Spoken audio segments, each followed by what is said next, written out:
เดี๋ยวมื้อนี้ลุงตรงเตงสิพาไปเยี่ยมยามถ้ำกองลอเนาะซึ่งเป็นถ้ำน้ำลอดขนาดใหญ่และกันยาวเลิกเข้าไปแต่ก่อนสิไปไกลฮอดพูดเดี๋ยวลุงตรงเตงสิพาไปรีวิวที่พักของลุงตรงเตงซะก่อนนี่เลย Spring River Lodge เป็นที่พักที่ให้ความเป็นธรรมชาติเป็นที่พักที่ให้ความสงบติดกับแม่น้ำเป็นอย่างดีแถมมีวิวภูหินปูนให้ถ่ายรูปเก๋ๆไกลๆกันอีกส่วนที่พักของเพิ่นก็ปกคลุมไปด้วยต้นไม้นานาชนิดแบบว่าให้ฟีลความเป็นป่าอเมซอนของแท้ยังใครแดที่บ่มีงูเขียวแลบลิ้นปิ้นตาใส่เท่านั้นแหละ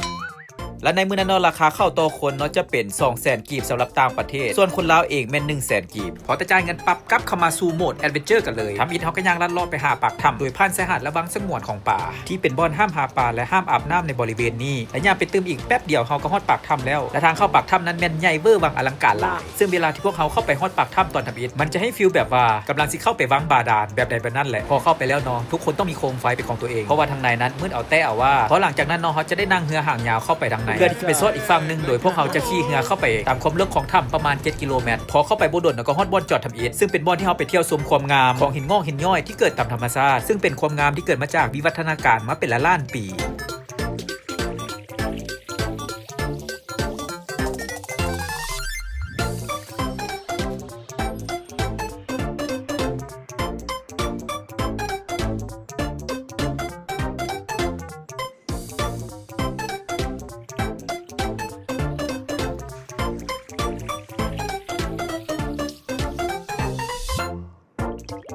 และจากจุดชมวิวตัวที่1เขาก็มุ่งหน้าขี่เรือไปต่อจุดชมวิวตัวที่2ได้เลยซึ่งจุดที่2นั่นก็บ่ไกลกันปานใดซึ่งจำเป็นต้องได้ขี่เรือผ่านความมืดกันไปต่อซึ่งใช้เวลาประมาณ 5-8 นาทีและลุงตุ๊กเต้งอยากขอแนะนำว่าถ้าหากใครเป็นโรคที่ย่านความแคบและความมืดบ่ควรขี่เรือเข้าไปด้านในเพราะว่ามันมืดอีหลีอีหลอเด้อพวกเจ้าและนี่ก็คือจุดเที่ยวชมหินงอกหินย้อยจุดที่2และในแต่ละจุดน้องเพิ่นก็ได้ติดตั้งดอกไฟแบบว่าหุ่งจักเพือกซึ่งบ่เป็นอุปสรรคในการที่เฮาจะย่างเลาะล่องเที่ยวชมหินงอกหินย้อยอย่างแน่นอนและนี่ก็คือความงดงามที่ไผๆเข้าไปเห็นแล้วต้องอุทานว่าปาดตัดนิโทพอเลิกจากจุดที่2แล้วเฮาก็ไปต่อไม่รอเลยนะและต่อจากนี้ลุงตกเตงก็จะได้ขี่เรือต่อเข้าไปประมาณว่าดนเติบนึงเพื่อที่จะทะลุไปอีกฝั่งนึงของปากถ้ำซึ่งบางครั้งในยามหน้าแล้งก็จะลำบากในหน่อยนึงเพราะถ้าในเวลาน้ำตื้นบางครั้งผู้โดยสารเราก็ได้จำเป็นออกจากเรือเพื่อเฮ็ดให้เรือบ่หนักหลายและสามารถขี่ผ่านโขดหินไปได้แบบสบายและจุดนี้แม่นจุดกำลังที่ใกล้จะฮอดอีกฝั่งนึงของปากถ้ำกองลอระดับน้ำในมือนั้นแม่นลดลงต่ำหลายและเรือนั้นแม่นบ่สามารถจะขับขี่ผ่านช่องแคบๆตัวนี้ได้ผู้โดยสารเองเนาะจะเป็นต้องออกจากเรือแล้วก็ลงยางเพื่อความปลอดภัยของตัวเองวิดเขตแก้งเกาะที่อันตรายแล้วจึงสามารถขึ้นเรือและก็ขับขี่ต่อไปได้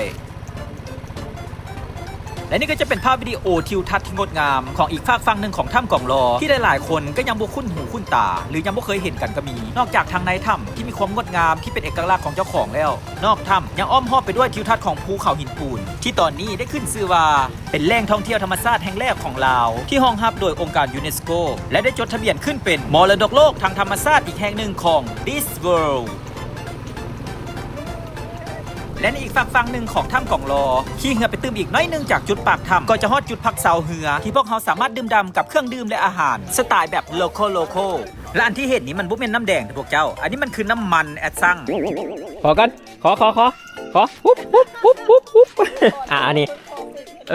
ขอเก่งขอเป็นอะไรวะและนี่ก็จะเป็นภาพบรรยากาศตอนขากลับที่ลุงตงเตงได้ถ่ายเอามาฝากมาต้อนกันและลุงตงเตงก็หวังว่าธรรมชาติที่งดงามเพราะป่านภาพวาดนี้จะยังคงความอุดมสมบูรณ์และงดงามแบบซี่ดนๆและตลอดไป